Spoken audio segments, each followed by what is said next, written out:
Hi guys, and welcome back to the channel. I'm Dharma Helper, and this is DH Reviews. This is my Season 2, Episode 9 review of Agents of S.H.I.E.L.D. If you missed any of my previous Agents of S.H.I.E.L.D. reviews, there will be a link in the description down below, as well as an annotation behind me on the screen. You can click either of those, and they will take you right to the Agents of S.H.I.E.L.D. playlist that has all of my Agents of S.H.I.E.L.D. reviews in it. Also, earlier this week, I released my Season 1, Episode 7 review of Constantine and my Season 1, Episode 11 review of Scorpion. If you missed those or you're interested in my thoughts on those series, there will be a link in the description down below to those, as well as my Gotham reviews for you to check that out if you're interested in my thoughts on those series.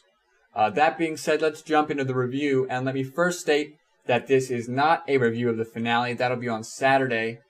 This coming Saturday, December 13th at 6:45 p.m. Eastern Standard Time. I'm going to be live streaming my review of the show as I watch the mid-season finale. I didn't watch it last night when it came on, so I don't know what happened.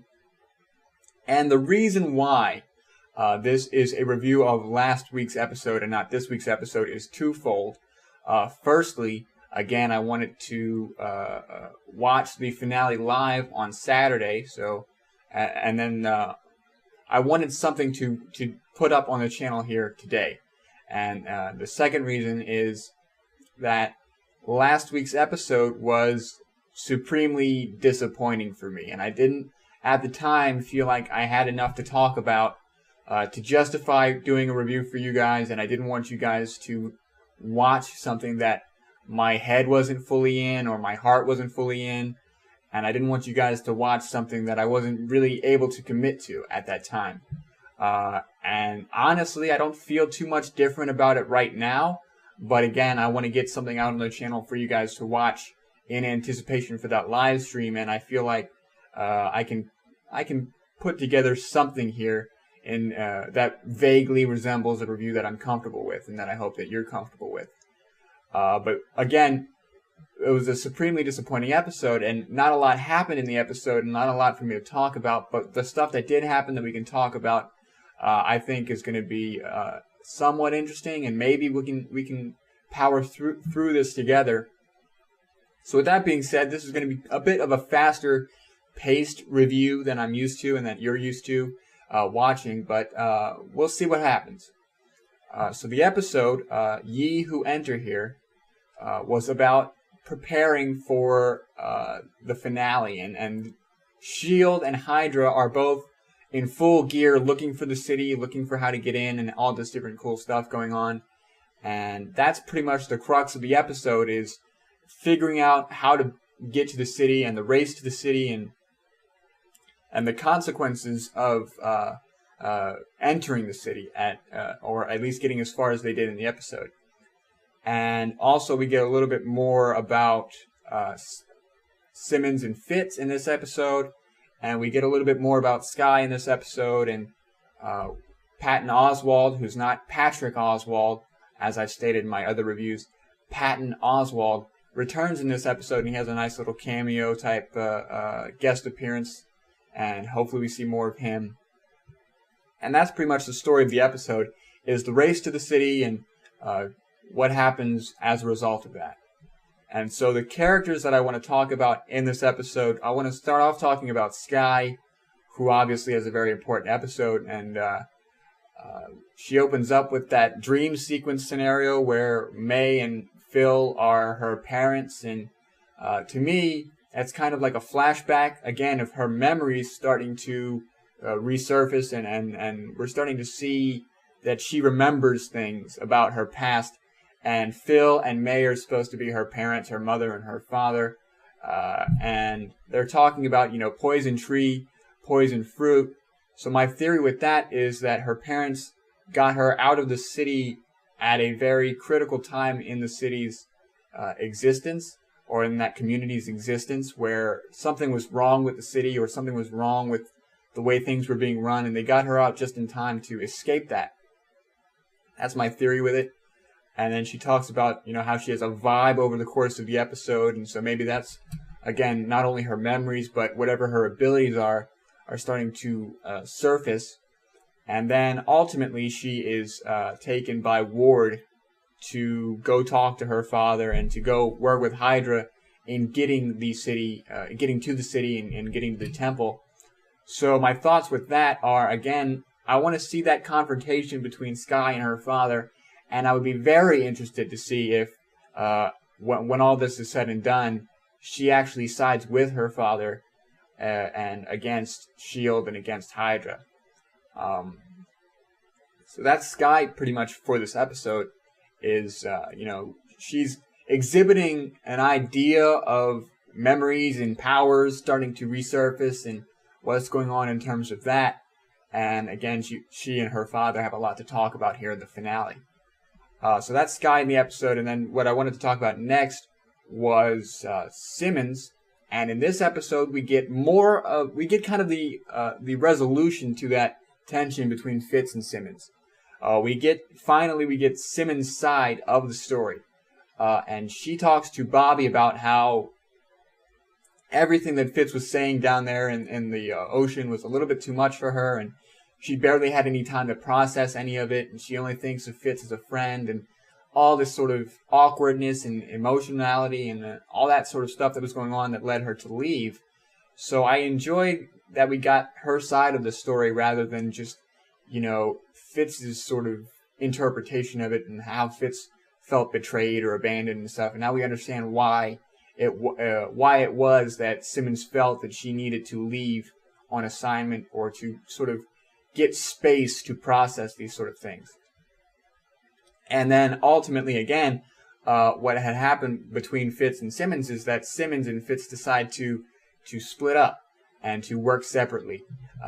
Fitz pretty much leads that sort of decision where he says, I can't work with you, I can work for you. And that sort of discussion that they had. So that was something that I had anticipated and that I had talked about, was the potential for them to split up.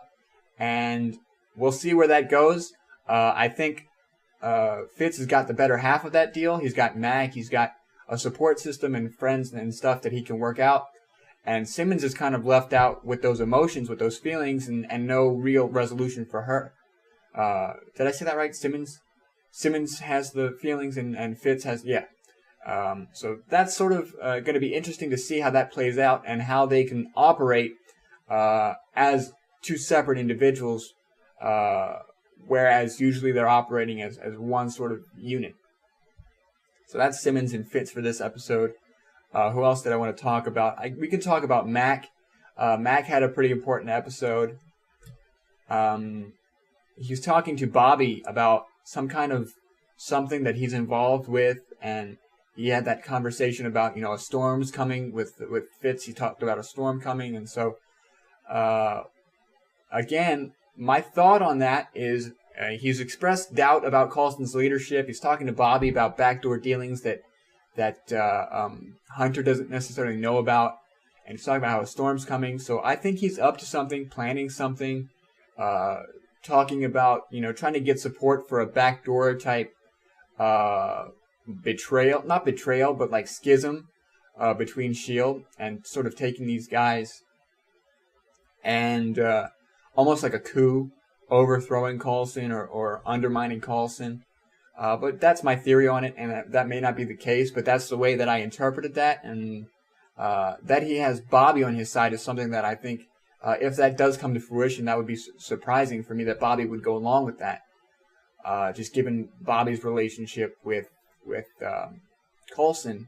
And if Bobby does go along with that, will Hunter decide to switch up and go with Coulson, or will Hunter decide to follow his heart, for lack of a better term, and go with Bobby, or am I completely off base with that? And then obviously the big thing that happened with Mac in this episode was his freak out when they went to the temple, and then he got poisoned or corrupted or possessed, and he ended up freaking out and attacking the team and then falling down that shaft. And that, I think, was the city's security system talking about how only people who are worthy can get into the city. So that, I think, was part of the security system to protect the city. And I don't think Mac is actually dead. If he can take that kind of a beating in the fight and just keep going on and keep going on. I think he was hawked out, right? And if you're hawked out like that, a fall like that is probably not going to kill you. So just in that regard, and then also in the fact that there are a lot of unfinished things for Bobby to do, for Mac to do, just in regards to that whole thing with Bobby, and then in that whole thing with Fitz, and all these different stories and plot lines that Mac is involved in that I don't think are going to be wrapped up with him falling down a tunnel. I think he's alive, and I think we'll see him in the finale. Or I'll see him in the finale. You've probably already seen it. So that's kind of it in terms of characters that I wanted to talk about. I guess we can talk a little bit about Ward in this episode. He is tasked by Hydra to go ahead and get Raina, and also he takes that opportunity to take Skye with him and bring Raina and Skye back to Hydra, and he spares the team rather than following Whitehall's order in terms of shooting the plane down. He spares the team, and so he's obviously not working with Hydra. He doesn't care so much about what Whitehall wants. Again, I think for him it's about Skye, and he doesn't see anything else. So I think what we'll see here in the finale, and what we'll see moving forward, is Ward, Skye's father, and Skye and Raina all sort of splitting out away from Hydra and forming a third party. What that third party is and what their goals are and how they operate is going to be kind of interesting to see, I guess. But I don't foresee that alliance of Skye's father, Ward, and Hydra lasting much longer than the finale. I don't see that. I see that coming to a head, and we'll see what happens with that. I want to say that I was surprised that Ward spared the team, but ultimately, again, I think what he thinks is, if I kill the team, Skye won't love me anymore. And I don't think it's a matter of him sort of having any sort of respect for the team or for their lives, or doing it out of the kindness of his own heart. I think he's just wrapped up in what Skye thinks of him, and if he shot down that plane, Skye would hate him, and he would lose that. And so I think he's still a jerk, and he's still an idiot, and he's not the best character, but I think, again, that he's doing what he thinks Skye wants him to do, and he's going to try and impress Skye's father and all that stuff. And so that's Ward for the episode, and then I guess we can wrap up my thoughts on characters for the episode with Patton Oswalt's character, the Koenigs, Sam, whatever the other guy's name was, Bob, and we learn that they're brothers, but again, I don't think that's necessarily the case, because there's like 13 of them, and there's no way that there's 13 identical brothers. You know what I mean?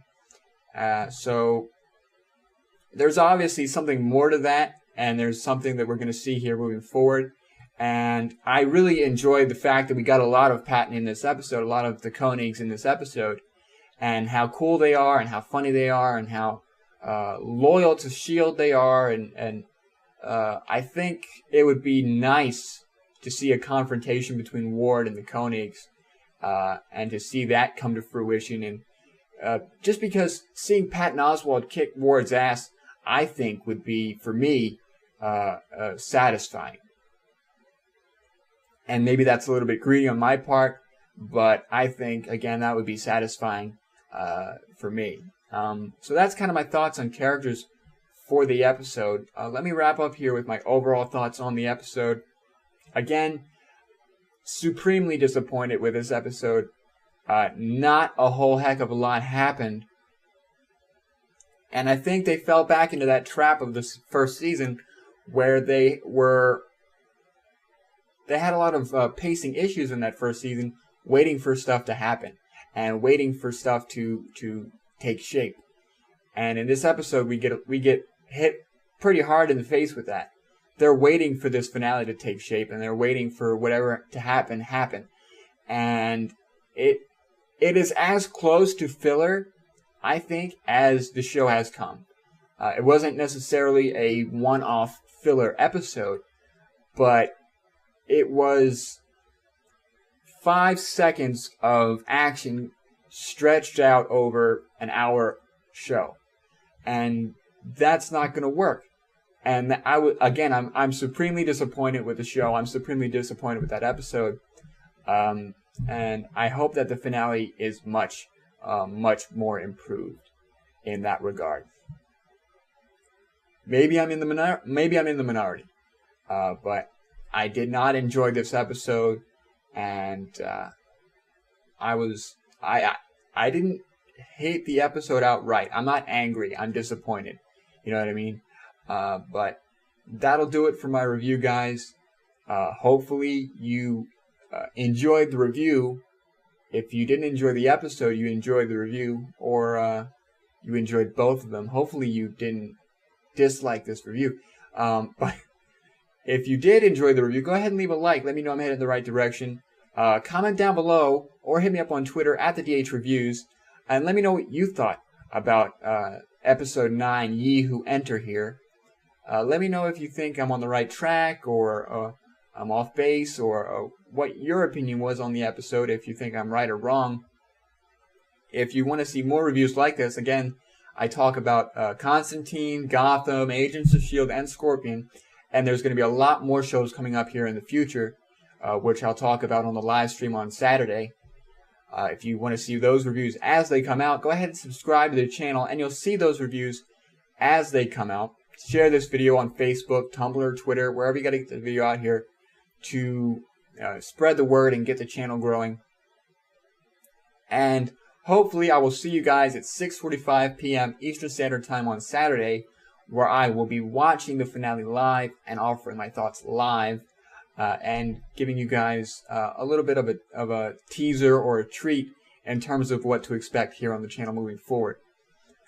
With all that being said, I've been Dharma Helper, and this has been DH Reviews. So I will see you guys Saturday for the live stream, 6:45 p.m. Eastern Standard Time.